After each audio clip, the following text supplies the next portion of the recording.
നമസ്കാരം. ന്യൂസ് ബ്രേക്സിലേക്ക് എല്ലാ പ്രേക്ഷകർക്കും സ്വാഗതം. ഞാൻ പ്രജിൻ സി കണ്ണൻ. ഇന്ന് ഇതുവരെയുള്ള വാർത്തകളുടെ സമഗ്രമായ റിപ്പോർട്ടുകൾ നോക്കാം. ആദ്യ വാർത്തയിലേക്ക്. ആലപ്പുഴ വണ്ടാനം മെഡിക്കൽ കോളേജിലേത് ഉൾപ്പെടെയുള്ള ചികിത്സാ പിഴവുകളെ ന്യായീകരിച്ച് CPM സംസ്ഥാന സെക്രട്ടറി MV ഗോവിന്ദൻ. ഒറ്റപ്പെട്ട സംഭവങ്ങൾ പർവ്വതീകരിച്ചുവെന്നാണ് സംസ്ഥാന സെക്രട്ടറിയുടെ പ്രതികരണം.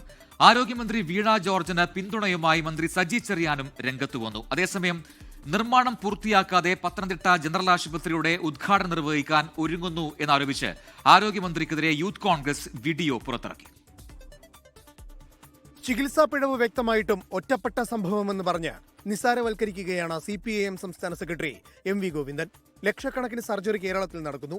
വണ്ടാനത്തേത് ഒറ്റപ്പെട്ട സംഭവമെന്ന് MV ഗോവിന്ദന്റെ ന്യായീകരണം. അതേന്ന് ഒന്നോ രണ്ടോ ഉണ്ടാവും. അത് കഴിഞ്ഞില്ലേ പിന്നെ തുടർച്ചയായിട്ട് ലക്ഷക്കണക്കിന് ഓപ്പറേഷൻ നടന്ന ഒരു സംസ്ഥാനത്തിലെ കേരളം. ആരോഗ്യമന്ത്രിക്കെതിരെ പ്രതിഷേധങ്ങൾ ഈ നിലയിൽ തുടർന്നാൽ തിരിച്ചടി ഉണ്ടാകുമെന്നും CPIMന്റെ മുന്നറിയിപ്പ്. MV ഗോവിന്ദന് മറുപടിയുമായി പ്രതിപക്ഷം. ഇതെല്ലാം ഒറ്റപ്പെട്ട സംഭവമാണ് എന്നൊക്കെ പറഞ്ഞ് രക്ഷപ്പെടാൻ കുറെ മിടുക്കന്മാർ കേരളത്തിൽ മന്ത്രിമാരായിട്ടുണ്ട്. അവരെ ഓർത്ത് സഹതപിക്കല്ലാതെ വേറെ എന്ത് ചെയ്യാൻ പറ്റും നമുക്ക്? ഇത്രയേറെ വേട്ടയാടപ്പെട്ട മറ്റൊരു മന്ത്രിയില്ലെന്ന് വീണ ജോർജിനെ വേദിയിലിരുത്തി സജി ചെറിയാൻ. ടാർഗറ്റ് ചെയ്യാണ്. സംശയം എന്താ? അവരെ ബോധപൂർവ്വം ടാർഗറ്റ് ചെയ്യാണ്. മന്ത്രി വീണ ജോർജിനെതിരെ പ്രതിഷേധം പലതരത്തിൽ കടുപ്പിക്കുകയാണ് യൂത്ത് കോൺഗ്രസ്. മന്ത്രിയുടെ മണ്ഡലത്തിലും പത്തനംതിട്ട ജില്ലയിലും ഉദ്ഘാടനം നടത്താൻ ഒരുങ്ങുന്ന പദ്ധതികൾക്കെതിരെ പരിഹാസ വീഡിയോയുമായി യൂത്ത് കോൺഗ്രസ് രംഗത്ത് വന്നു.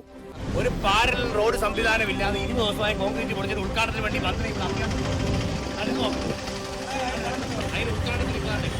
24 തിരുവനന്തപുരം.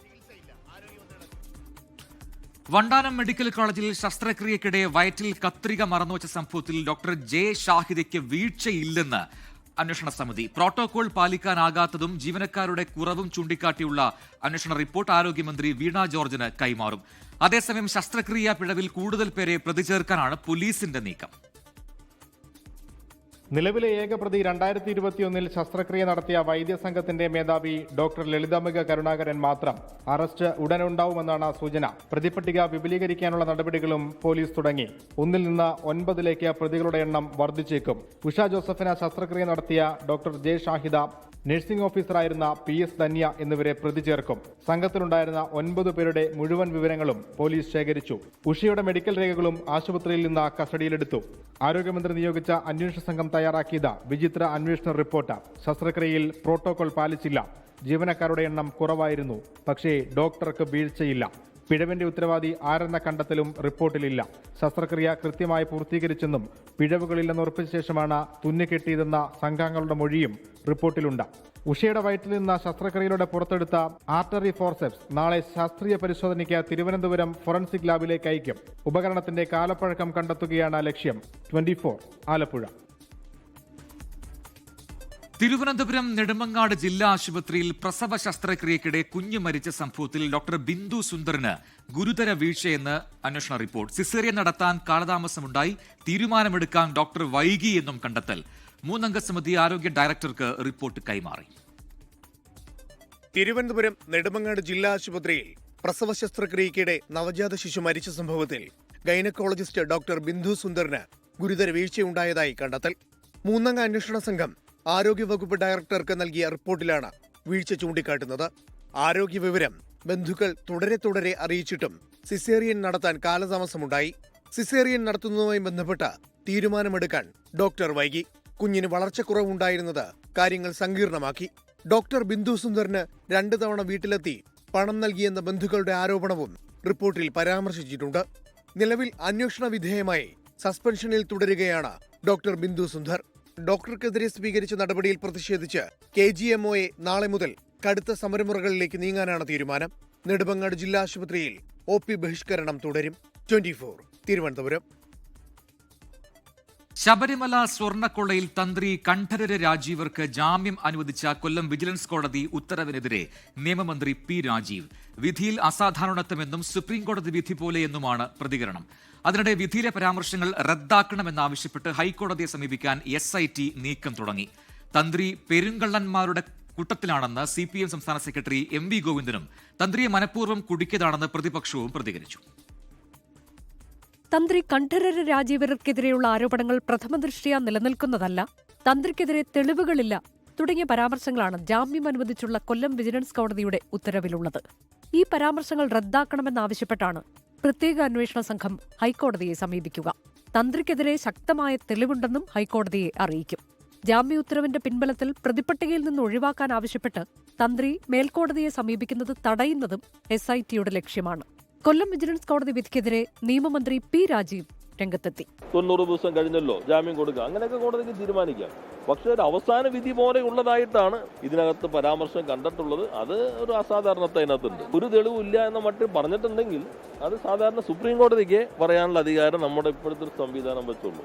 തന്ത്രിയെ ചൊല്ലി രാഷ്ട്രീയ വാക്പോരും ശക്തമാണ്. തന്ത്രി പെരുങ്കള്ളന്മാരുടെ കൂട്ടത്തിൽപ്പെടുന്നയാളെന്ന് CPIM സംസ്ഥാന സെക്രട്ടറി MV ഗോവിന്ദൻ. ആ കേസ് അന്വേഷണം പൂർത്തിയായിട്ടില്ലല്ലോ. പൂർത്തിയായിട്ട് വരുമ്പം എന്താണ് ചാർജ്, അതുപോലെ തന്നെ ഈ തന്ത്രിന്റെ ചാർജ് എന്താണെന്നൊക്കെ പറയും. അന്നേരം നോക്കാം. തന്ത്രിയിൽ ഈ പറയുന്ന പെരുങ്കള്ളന്മാരെ പട്ടികയിൽ ഉൾപ്പെട്ടിരിക്കില്ലേ. പകയോടെ തന്ത്രിയെ അകത്താക്കിയെന്നും മുഖ്യമന്ത്രിയും ഓഫീസുമാണ് പിന്നിലെന്നും പ്രതിപക്ഷം. മതിയായ തെളിവുകളില്ലാതെ അദ്ദേഹത്തെ പോലെ ഒരാളെ അറസ്റ്റ് ചെയ്ത് തടങ്കിലാക്കുന്നത് എന്തിന്റെ അടിസ്ഥാനത്തിലാണെന്ന് മനസ്സിലാകുന്നില്ല. SIT ഈ കാര്യത്തിൽ എന്തോ പകയോടുകൂടി ഇദ്ദേഹത്തെ അകത്താക്കിയതുപോലെ തോന്നുന്നുള്ളൂ. അദ്ദേഹം അതിൻ്റെ അടിസ്ഥാനത്തിൽ ഞാൻ ചെന്ന ദിവസം തന്നെ പ്രസ്താവന ഇറക്കിയിട്ടുണ്ട്. അപ്പോൾ അത് പരിശോധിക്കേണ്ട കാര്യമാണ്. അന്ന് പെരുങ്കള്ളെന്ന് വിളിക്കുകയും ഈ ശ്രീധരൻപിള്ള ദൈവത്തെക്കാൾ മുകളിലാണോ എന്നൊക്കെ ചോദിക്കുന്നത് വളരെ തരംതാണ ഒരു ഏർപ്പാടായിപ്പോയി. ഇത് പാടില്ല. 24 കൊച്ചി. അവയവദാനത്തിലൂടെ 5 കുരുന്നുകൾക്ക് പുതുജീവൻ നൽകിയ ആലിൻ ഷെറിൻ എബ്രഹാമിനെ മൻ കി ബാത്തിൽ അനുസ്മരിച്ച് പ്രധാനമന്ത്രി നരേന്ദ്രമോദി. അവയവദാനത്തിന്റെ പ്രാധാന്യം ഓർമ്മപ്പെടുത്തിയാണ് ആലിൻ യാത്രയായതെന്ന് പ്രധാനമന്ത്രി പറഞ്ഞു. രാജ്യം നൽകുന്ന അംഗീകാരമായി കാണുന്നു എന്നാണ് ആളിന്റെ മുത്തച്ഛൻ ഇതിനോട് പ്രതികരിച്ചത്. അതേസമയം അവയവദാനത്തിന് പിന്നാലെ സൈബർ ആക്രമണം നേരിടുകയാണ് ആ കുടുംബം. അവയവദാനത്തിൽ പുതുചരിത്രം കുറിച്ച് വിട പറഞ്ഞ കുഞ്ഞുമാലാഖ ആലിനെ പ്രധാനമന്ത്രിയുടെ വാക്കുകളിലൂടെ രാജ്യം കേട്ടിരുന്നു. कुछ ही दिन पहले हमने केरला की एक नन्ही मासूम आलिन शेरिन अब्राहम को खो दिया है. इतने गहरे दर्द के बीच भी आलिन के पिता अरुण अब्राहम और मां शेरिन ने एक ऐसा फैसला लिया जिससे हर देशवासी का हृदय उनके प्रति सम्मान से भर गया है. ഏറെക്കാലം ജീവിച്ചിരിക്കേണ്ട കുഞ്ഞായിരുന്നു. നിരവധി സ്വപ്നങ്ങൾ ബാക്കിയാക്കിയാണ് വിട പറഞ്ഞത്. എല്ലാമായ കുഞ്ഞിനെ നഷ്ടപ്പെടുന്ന വേദനയിലും അവയവങ്ങൾ ദാനം ചെയ്യാൻ കുടുംബം തീരുമാനിക്കുകയായിരുന്നുവെന്നും പ്രധാനമന്ത്രി പറഞ്ഞു. അതേസമയം മൻ കി ബാത്തിൽ ആലിൻ ഷെറിനെ പ്രധാനമന്ത്രി പരാമർശിച്ചതിൽ സന്തോഷമുണ്ടെന്ന് ആലിന്റെ മുത്തച്ഛൻ പ്രതികരിച്ചു. എന്നാൽ അവയവദാനത്തിന് പിന്നാലെ കുടുംബം കടുത്ത സൈബർ ആക്രമണം നേരിടുകയാണെന്ന് റെജി സാമുവേൽ. അവർക്ക് റീച്ച് കിട്ടാൻ വേണ്ടി വേറെ എന്തുമാത്രം കാര്യങ്ങളുണ്ട് ലോകത്ത്, എന്തുമാത്രം. ഇത്തരത്തിലുള്ളൊരു 10 മാസം പ്രായമുള്ള കുഞ്ഞിൻ്റെ മാതാപിതാക്കളെ ആക്ഷേപിക്കുക, ഞങ്ങൾ ഈ ചില കാര്യങ്ങൾക്ക് കൂട്ടുനിൽക്കുന്നു, എന്തൊരടിസ്ഥാനരഹിതമാണ്, വളരെ മോശം. ഇത് മലയാളിക്ക് ചേർന്നതല്ലെന്നാണ് എനിക്ക് പറയാനുള്ളത്. റീച്ച് കിട്ടാൻ അടിസ്ഥാനരഹിതമായ കാര്യങ്ങളാണ് സമൂഹമാധ്യമങ്ങളിലൂടെ പ്രചരിപ്പിക്കുന്നതെന്നും റെജി സാമുവേൽ പറഞ്ഞു. News desk 24. സർക്കാർ ജീവനക്കാരുടെ വാട്സാപ്പ് നമ്പറിലേക്ക് മുഖ്യമന്ത്രിയുടെ സന്ദേശം എത്തിയതിൽ വിവാദം. ഉദ്യോഗസ്ഥരുടെ സ്വകാര്യ വിവരങ്ങൾ ചോർത്തി തെരഞ്ഞെടുപ്പ് പ്രചാരണത്തിന് മുഖ്യമന്ത്രി ദുരുപയോഗിച്ചുവെന്ന് പ്രതിപക്ഷം ആരോപിച്ചു. 10% ക്ഷാമബത്ത അനുവദിച്ച് ഉത്തരവിറങ്ങുന്നതിന് പിന്നാലെയാണ് ജീവനക്കാരുടെ നമ്പറിലേക്ക് മുഖ്യമന്ത്രിയുടെ സന്ദേശം എത്തിയത്. മുഖ്യമന്ത്രിക്കും ഓഫീസിനുമെതിരെ കേസെടുത്ത് അന്വേഷണം നടത്തണമെന്ന് മുൻ പ്രതിപക്ഷ നേതാവ് രമേശ് ചെന്നിത്തല ആവശ്യപ്പെട്ടു. DA കുടിശ്ശിക ഉൾപ്പെടെ ജീവനക്കാർക്ക് അനുവദിച്ച ആനുകൂല്യങ്ങൾ എണ്ണിപ്പറഞ്ഞായിരുന്നു സംസ്ഥാന സർക്കാർ ജീവനക്കാരുടെ വാട്സാപ്പ് നമ്പറിലേക്ക് മുഖ്യമന്ത്രിയുടെ സന്ദേശമെത്തിയത്. ഔദ്യോഗിക ആവശ്യത്തിനായി ജീവനക്കാർ കൈമാറിയ ഫോൺ നമ്പർ ഉപയോഗിച്ചുള്ള പ്രചാരണം വ്യക്തിവിവരങ്ങൾ ദുരുപയോഗം ചെയ്യലെന്ന ആരോപണവുമായി പ്രതിപക്ഷ സർവീസ് സംഘടനകൾ രംഗത്തെത്തി. വിഷയം പ്രതിപക്ഷം രാഷ്ട്രീയമായി ഏറ്റെടുത്തു. സർക്കാർ ഉദ്യോഗസ്ഥന്മാരുടെ സ്വകാര്യ വിവരങ്ങൾ ചോർത്തി അത് മുഖ്യമന്ത്രി തെരഞ്ഞെടുപ്പ് പ്രചരണത്തിന് വേണ്ടി ദുരുപയോഗം ചെയ്യുകയാണ്. അങ്ങനെ ദുരുപയോഗം ചെയ്ത മുഖ്യമന്ത്രിയുടെ ഓഫീസിലുള്ള ഉദ്യോഗസ്ഥന്മാർക്കെതിരെ നടപടി സ്വീകരിക്കേണ്ടി വരും. ജീവനക്കാർ നൽകുന്ന ഫോൺ നമ്പറുകൾ ഉദ്യോഗസ്ഥരുടെ സമ്മതം കൂടാതെ ബൾക്ക് മെസ്സേജ് ക്യാമ്പയിനു വേണ്ടി PR വർക്കിനും വേണ്ടി ദുരുപയോഗപ്പെടുത്തിയിരിക്കുകയാണ്. ഇത് കടുത്ത സ്വകാര്യതയുടെ ലംഘനമാണ്. അത് മുഖ്യമന്ത്രിക്കും IT രേഖ ചോർത്തിയ മുഖ്യമന്ത്രിയുടെ ഓഫീസിനുമെതിരായി പോലീസ് കേസ് രജിസ്റ്റർ ചെയ്ത് അന്വേഷിക്കേണ്ട ഒരു കാര്യമാണ്. ജീവനക്കാരുടെ പേരു പറഞ്ഞ് അഭിസംബോധന ചെയ്തായിരുന്നു മുഖ്യമന്ത്രിയുടെ സന്ദേശം. ശമ്പളം, പെൻഷൻ എന്നിവയ്ക്കായുള്ള സ്പാർക്ക് സോഫ്റ്റ്വെയറിൽ ജീവനക്കാർ നൽകിയ പേരും ഫോൺ നമ്പറും ഉൾപ്പെടെയുള്ള വിവരങ്ങളാണ് പ്രചാരണത്തിന് ഉപയോഗിച്ചതെന്നാണ് ആക്ഷേപം. ജീവനക്കാരുടെ സ്വകാര്യ വിവരങ്ങൾ ചോർന്നിട്ടില്ലെന്ന ചീഫ് സെക്രട്ടറിയുടെ വിശദീകരണം പ്രതിപക്ഷം മുഖവിലക്കെടുക്കുന്നില്ല. 24 തിരുവനന്തപുരം. ഇന്ത്യ US വ്യാപാര കരാറിലെ അന്തിമ ചർച്ചകൾക്കായി ഇരു രാജ്യങ്ങളും തമ്മിൽ നടത്താനിരുന്ന യോഗം മാറ്റിവെച്ചു. ഇന്ത്യൻ സംഘത്തിന്റെ നാളെ ആരംഭിക്കാനിരുന്ന US സന്ദർശനം മാറ്റിവെച്ചതായി കേന്ദ്ര സർക്കാർ അറിയിച്ചു. ടാരിഫ് ചുമത്താൻ പ്രസിഡന്റിന് അംഗീകാരമില്ലെന്ന US സുപ്രീം കോടതിയുടെ വിധിക്ക് പിന്നാലെയാണ് ആശയക്കുഴപ്പമുണ്ടായത്. വിധിക്ക് പിന്നാലെ ഡൊണാൾഡ് ട്രംപ് ആഗോളതലത്തിൽ 15% വീണ്ടും തീരുവ പ്രഖ്യാപിച്ചിരുന്നു. നിലവിലെ സ്ഥിതിഗതികൾ വിലയിരുത്തിയ ശേഷം യോഗം പുനർക്രമീകരിക്കുമെന്നും റിപ്പോർട്ടുകളുണ്ട്. AI ഉച്ചകോടിയിലെ കോൺഗ്രസിന്റെ പ്രതിഷേധത്തെ വിമർശിച്ച് പ്രധാനമന്ത്രി നരേന്ദ്രമോദി ഇന്ത്യയുടെ വിജയം ദഹിക്കാൻ കഴിയാത്ത ചില രാഷ്ട്രീയ പാർട്ടികൾ രാജ്യത്തുണ്ട്. രാജ്യത്തെ അപമാനിക്കുകയാണ് അവർ ചെയ്തതെന്നും പ്രധാനമന്ത്രി കുറ്റപ്പെടുത്തി. വിദേശ അതിഥികൾക്ക് മുൻപിൽ നഗ്നരായി കോൺഗ്രസ് പ്രവർത്തകർ വേദിയിലെത്തി പരിപാടി അലങ്കോലമാക്കാനാണ് ശ്രമിച്ചതെന്നും പ്രധാനമന്ത്രി വിമർശിച്ചു. നമോ ഭാരത് ട്രെയിൻ ഉദ്ഘാടന വേദിയിലായിരുന്നു പ്രധാനമന്ത്രിയുടെ വിമർശനം. കോടികളുടെ തട്ടിപ്പ് നടന്ന തൃശൂരിലെ കരുവന്നൂർ സഹകരണ ബാങ്ക് തെരഞ്ഞെടുപ്പിൽ LDFന് ജയം. 13-അംഗ ഭരണസമിതിയിലെ മുഴുവൻ സീറ്റും LDF നിലനിർത്തി. 10 വർഷത്തിന് ശേഷമാണ് ബാങ്കിൽ തെരഞ്ഞെടുപ്പ് നടന്നത്.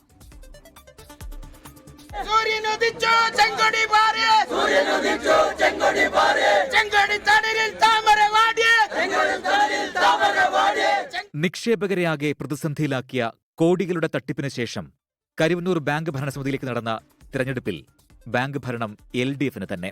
11 സീറ്റുകളിലേക്ക് നടന്ന തെരഞ്ഞെടുപ്പിൽ ആധികാരിക ജയമാണ് LDF നേടിയത്.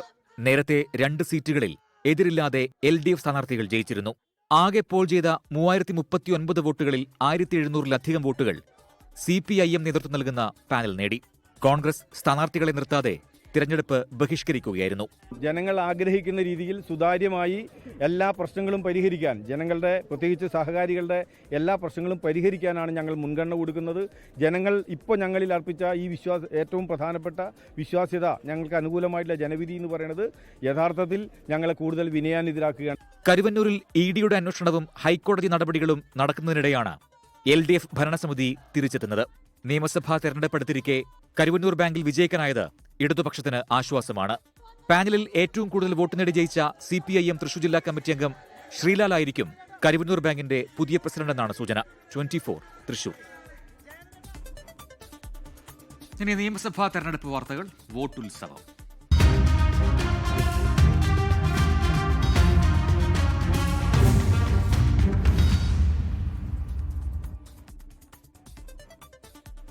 ചലച്ചിത്ര അക്കാദമി മുൻ അധ്യക്ഷനും നടനുമായ പ്രേംകുമാർ കോൺഗ്രസിലേക്ക്. പ്രതിപക്ഷ നേതാവ് VD സതീശൻ നയിക്കുന്ന പുതുയുഗ യാത്ര തിരുവനന്തപുരം കഴക്കൂട്ടത്തെത്തുമ്പോൾ പ്രേംകുമാർ അംഗത്വം എടുത്തേക്കും. ഇതിനിടെ തെരഞ്ഞെടുപ്പിൽ വയനാട് മാനന്തവാടി മണ്ഡലം ആവശ്യപ്പെട്ട് JRP നേതാവ് CK ജാനു രംഗത്തെത്തിയിട്ടുണ്ട്. അടുത്ത മാസം ആദ്യം VD സതീശൻ നയിക്കുന്ന പുതുയുഗ യാത്ര തിരുവനന്തപുരം ജില്ലയിലെത്തും. യാത്ര കഴക്കൂട്ടത്തെത്തുമ്പോൾ പ്രേംകുമാർ കോൺഗ്രസ് അംഗത്വമെടുത്തേക്കും. പ്രേംകുമാറിനെ സ്റ്റാർ ക്യാമ്പയിനറാക്കി പ്രചാരണത്തിൽ മുന്നിൽ നിർത്താനാണ് കോൺഗ്രസിന്റെ ആലോചന. സ്ഥാനാർത്ഥിത്വവുമായി ബന്ധപ്പെട്ട കാര്യങ്ങളൊന്നും ചർച്ച ചെയ്തിട്ടില്ല. കോൺഗ്രസിൽ ചേരുന്നതിനെ പറ്റി അദ്ദേഹം ഒന്നും പറഞ്ഞില്ല. അദ്ദേഹം എന്നോട് പറഞ്ഞ അദ്ദേഹത്തിന്റെ വിഷമങ്ങളാണ് പറഞ്ഞത്. അല്ല, അത് അദ്ദേഹം തീരുമാനിക്കേണ്ട കാര്യമല്ല. എന്നാൽ കഴക്കൂട്ടത്ത് പ്രേംകുമാർ സ്ഥാനാർത്ഥിയായേക്കില്ല. എന്നാൽ സ്ഥാനാർത്ഥിത്വം പരിഗണിച്ചാൽ തിരുവനന്തപുരത്ത് മറ്റൊരു സീറ്റ് നൽകും. അതേസമയം നിയമസഭാ തിരഞ്ഞെടുപ്പിൽ കണ്ണൂരിൽ മത്സരിക്കണമെന്ന നേതൃത്വത്തിന്റെ ആവശ്യത്തോട് KPCC മുൻ അധ്യക്ഷൻ മുല്ലപ്പള്ളി രാമചന്ദ്രൻ അനുകൂല നിലപാട് അറിയിച്ചില്ലെന്നാണ് സൂചന. അതേസമയം വയനാട് മാനന്തവാടി മണ്ഡലം വേണമെന്നാവശ്യപ്പെട്ട് JRP നേതാവ് CK ജാനു രംഗത്തെത്തി. അത് പ്രാദേശികമായിട്ടുള്ള ആളുകളുടെ ഒരു വികാരം അവരന്ന് പ്രകടിപ്പിച്ചെന്നുള്ളൂ. എന്തായാലും ഈ JRP അങ്ങനെ ഒരു നിലപാട് എടുത്തിട്ടില്ല, അങ്ങനെ എടുക്കാൻ വേണ്ടി ആലോചിച്ചിട്ടുമില്ല. അങ്ങനെ കിട്ടാതാകുമ്പോൾ ആ സമയത്ത് എന്താണെന്ന് വെച്ചാൽ JRP ഒരുമിച്ച് കൂടിയിരുന്ന് ഒരു സംസാരം നടത്തും. ഇതിനിടെ കോട്ടയം ചങ്ങനാശ്ശേരിയിൽ വിജയസാധ്യതയുള്ള സ്ഥാനാർത്ഥി വേണമെന്ന് കേരള കോൺഗ്രസ് ജോസഫിനുള്ളിൽ ആവശ്യം ശക്തമായി. സീറ്റ് കോൺഗ്രസ് ഏറ്റെടുക്കാനുള്ള നീക്കം നടത്തുന്നതിനിടയിലാണ് പ്രതികരണം. Election desk 24. നേമത്ത് സ്വയം ചുവരെഴുതി പ്രചാരണത്തിന് തുടക്കം കുറിച്ച് BJP സംസ്ഥാന അധ്യക്ഷൻ രാജീവ് ചന്ദ്രശേഖർ. നേമത്ത് മത്സരിക്കാൻ ആഗ്രഹമുണ്ടെന്ന് നേതൃത്വത്തെ അറിയിച്ചെന്നും അനുകൂല തീരുമാനം ഉണ്ടാകുമെന്നാണ് പ്രതീക്ഷയെന്നും രാജീവ് ചന്ദ്രശേഖർ പറഞ്ഞു. BJP ദേശീയ നേതൃത്വത്തിന് കാക്കാതെയാണ് സംസ്ഥാന അധ്യക്ഷൻ രാജീവ് ചന്ദ്രശേഖർ നേമത്ത് പ്രചരണത്തിന് തുടക്കമിട്ടത്. കാലടി തളിയൽ ജംഗ്ഷനിൽ രാജീവ് ചന്ദ്രശേഖർ ചുവരെഴുതിയായിരുന്നു പ്രചരണത്തിന് തുടക്കം കുറിച്ചത്.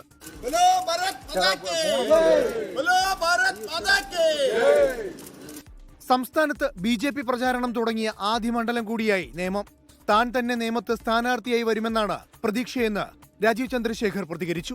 അതാണ് എൻ്റെ ആഗ്രഹം. അതാണ് അത് നാഷണൽ പാർട്ടി അത് തീരുമാനിക്കട്ടെ. പക്ഷെ എൻ്റെ ആഗ്രഹം തിരുവനന്തപുരത്തിൽ മാറ്റം കൊണ്ടുവരണം. അത് ഞങ്ങൾ ലോക്കൽ ബോഡി ഇലക്ഷനിലാണ് ജയിച്ചിട്ട് കോർപ്പറേഷൻ വഴി ആ മാറ്റം ഇപ്പോൾ തുടങ്ങുന്നു. അതിനുവേണ്ടി നാഷണൽ പാർട്ടി എനിക്ക് ഒരു അനുവാദം തരുമെന്ന് എനിക്കൊരു ഒരു വിശ്വാസമുണ്ട്. അതേസമയം ആദ്യ പ്രചരണത്തിനായി വരച്ച താമരയുടെ നിറം ചുവപ്പായത് കൗതുകമായി. സംസ്ഥാനത്ത് BJP ഏറ്റവും അധികം പ്രതീക്ഷ വയ്ക്കുന്ന A ക്ലാസ് മണ്ഡലമാണ് നേമം. CPIഎമ്മും നേമത്ത് അനൌദ്യോഗികമായി പ്രചാരണം ആരംഭിച്ചിട്ടുണ്ട്. മന്ത്രി V ശിവൻകുട്ടി തന്നെയായിരിക്കും CPIഎമ്മിനായി നേമത്ത് കളത്തിലിറങ്ങുക. GV ഹരി, വൈഷ്ണവ് സുരേഷ് തുടങ്ങിയവരുടെ പേരുകളാണ് കോൺഗ്രസിൽ നിന്ന് ഉയർന്നു കേൾക്കുന്നത്. Alex Muhammad, 24, Thiruvananthapuram.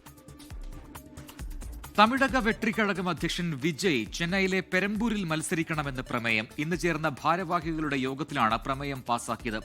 Election campaign committee general secretary Aadav Arjuna പങ്കെടുത്ത യോഗത്തിലാണ് പ്രമേയം പാസാക്കിയത്. പ്രമേയത്തെ സ്വാഗതം ചെയ്യുന്നുവെന്നും ഇക്കാര്യം വിജയിയെ അറിയിക്കുമെന്നും യോഗത്തിൽ പങ്കെടുത്ത TVK general secretary N Anand പറഞ്ഞു. വടക്കൻ ചെന്നൈയിലെ DMK മണ്ഡലമാണ് പെരമ്പൂർ. കഴിഞ്ഞ തെരഞ്ഞെടുപ്പിൽ 54,976 വോട്ടുകൾക്കാണ് DMK മണ്ഡലത്തിൽ വിജയിച്ചത്. മോഷണ കുറ്റം ആരോപിച്ച് അപമാനിച്ചതിൽ മണന്നൊന്ത് കാസർഗോഡ് യുവതി ജീവനൊടുക്കിയെന്ന് പരാതി. നാലത്തടുക്ക സ്വദേശി ജസീലയുടെ മരണത്തിലാണ് ആരോപണവുമായി കുടുംബം രംഗത്തു വന്നത്.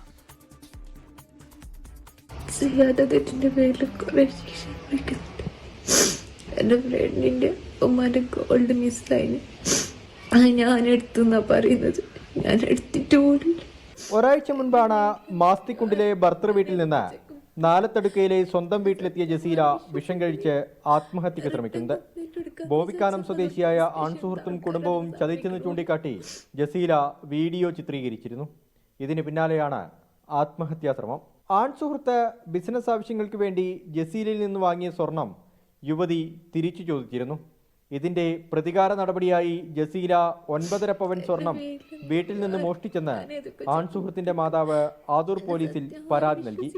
യുവതിയെ പോലീസ് ചോദ്യം ചെയ്തെങ്കിലും പരാതിയിൽ കഴമ്പില്ലെന്ന് മനസ്സിലായതോടെ വിട്ടയച്ചു. ഇതിന്റെ മനോവിഷമത്തിലാണ് യുവതി നാലത്തടുക്കയിലെ സ്വന്തം വീട്ടിലേക്ക് എത്തിയത്. ജസീലയെ അപമാനിച്ചെന്ന് ചൂണ്ടിക്കാട്ടി ആദൂർ പോലീസ് സ്റ്റേഷനിൽ പരാതി നൽകാനെത്തിയപ്പോൾ ഉദ്യോഗസ്ഥർ പരാതി സ്വീകരിച്ചില്ലെന്നും അവസാനമായി പുറത്തുവിട്ട വീഡിയോയിലൂടെ യുവതി ആരോപിക്കുന്നുണ്ട്. സംഭവത്തിന്റെ സത്യാവസ്ഥ പുറത്തു കൊണ്ടുവരണമെന്നാവശ്യപ്പെട്ട് യുവതിയുടെ കുടുംബം വിദ്യാനഗർ പോലീസ് സ്റ്റേഷനിൽ പരാതി നൽകിയിട്ടുണ്ട്. 24 കാസർഗോഡ്. ഇനി കായിക വാർത്തയിലേക്കാണ്. ISLൽ കേരള ബ്ലാസ്റ്റേഴ്സിന് ഇന്ന് ആദ്യ ഹോം മത്സരമാണ്. മുംബൈ സിറ്റിക്കെതിരായ മത്സരം അല്പസമയത്തിനകം തുടങ്ങും. അനിൽ വാസുദേവ് കല്ലൂർ രാജ്യാന്തര സ്റ്റേഡിയത്തിൽ നിന്നും തത്സമയം ചേരുന്നു. അനിൽ, ISLന്റെ ആരവം ഒരിക്കൽ കൂടി കല്ലൂരിൽ വരുന്നു. പല അനിശ്ചിതത്വങ്ങൾക്കും ഒടുവിലാണ് ഹോം മാച്ചിനായി കല്ലൂരിൽ മഞ്ഞപ്പട ഇറങ്ങുന്നത്. എന്താണ് അവിടുത്തെ ആവശ്യം? ഒപ്പം തന്നെ എന്തു പറയുന്നു ആരാധകർ? ഈ പറഞ്ഞ പോലെ തന്നെ നീണ്ട അനിശ്ചിതത്വം. ആദ്യം ഇന്ത്യൻ ഫുട്ബോളിൽ ISL നടക്കുമോ എന്ന കാര്യത്തിൽ വലിയ സംശയങ്ങൾ. പിന്നെ ഇന്നലെ GCDയുമായുള്ള തർക്കത്തെ തുടർന്ന് ഇവിടെ കലൂരിൽ മത്സരം നടക്കുമോ എന്നുള്ള വലിയ ആകാംക്ഷ, അല്ലെങ്കിൽ അത്രയും വലിയ അനിശ്ചിതത്വങ്ങൾ. അതിനൊക്കെ തന്നെ ശേഷം ഇപ്പോൾ മത്സരം അങ്ങനെ തുടങ്ങാൻ പോവുകയാണ്. 7:30-ക്കാണ് മുംബൈ സിറ്റിക്കെതിരായ കേരള ബ്ലാസ്റ്റേഴ്സിന്റെ ആദ്യ ഹോം മത്സരം. ആരാധകർ വലിയ ആവേശത്തിലാണ്. പ്രത്യേകിച്ച് ദീർഘനാളിന് ശേഷം വീണ്ടും മത്സരം നടക്കുന്നതിന്റെ വലിയ ആവേശമുണ്ട്. ആദ്യഘട്ടത്തിൽ തന്നെ സ്റ്റേഡിയത്തിലേക്ക് നമ്മൾ നിറഞ്ഞു കവിഞ്ഞു കഴിയുന്ന ആ കാഴ്ചയൊന്നും ഇല്ലെങ്കിൽ പോലും ഏകദേശം 6 മണി കഴിഞ്ഞതോടുകൂടി ധാരാളം ആരാധകർ എത്തുന്ന ഒരു കാഴ്ച കണ്ടു. പണ്ടൊക്കെ തന്നെ ISLന്റെ മത്സരങ്ങൾക്കൊക്കെ തന്നെ ഉച്ച മുതൽ തന്നെ ആരാധകർ സ്റ്റേഡിയത്തിന്റെ ഫ്രണ്ടിലൊക്കെ തന്നെ കാണാവുന്നതാണ്. പക്ഷേ ഇന്ന് അതില്ല. പക്ഷേ എന്നിരുന്നാൽ പോലും ധാരാളം പേരുണ്ട്. ഇന്നത്തെ മത്സരത്തിൽ ബ്ലാസ്റ്റേഴ്സ് ജയിക്കും, ആദ്യ പോയിന്റ് സ്വന്തമാക്കുമെന്ന വലിയ പ്രതീക്ഷകൾ തന്നെയാണ്. കൂടുതൽ ഫാമിലീസും കുട്ടികളും ഒക്കെ തന്നെ അടങ്ങുന്ന ധാരാളം പേർ ഈ കുറച്ചുകൂടി വെയിലൊക്കെ ആറിയപ്പോൾ വരുന്ന കാഴ്ച കണ്ടു. പിന്നെ ഒപ്പം തന്നെ നോമ്പൊക്കെ തന്നെ തുറന്ന് അതിനുശേഷവും ധാരാളം ആളുകൾ എത്തുമെന്ന പ്രതീക്ഷയിലാണ്. എന്തായാലും മുംബൈക്കെതിരെ ഇന്ന് ആദ്യ ജയം സ്വന്തമാക്കുമെന്ന വലിയ പ്രതീക്ഷയിൽ തന്നെയാണ് കേരള ബ്ലാസ്റ്റേഴ്സിന്റെ ആരാധകരുള്ളത്. പ്രജിത്. അനിൽ വാസുദേവാണ് കല്ലൂരിൽ നിന്ന് വിശദാംശങ്ങൾ നൽകിയത്. ലോകത്തെവിടെയായാലും ഏത് സമയത്തും 24 വാർത്തകളും ഓഗ്മെന്റഡ് റിയാലിറ്റി പാക്കേജുകളും എക്സ്പ്ലെയിനറുകളും വിശദമായി കാണാൻ ഞങ്ങളുടെ YouTube ചാനൽ നിങ്ങൾക്ക് സബ്സ്ക്രൈബ് ചെയ്യാം.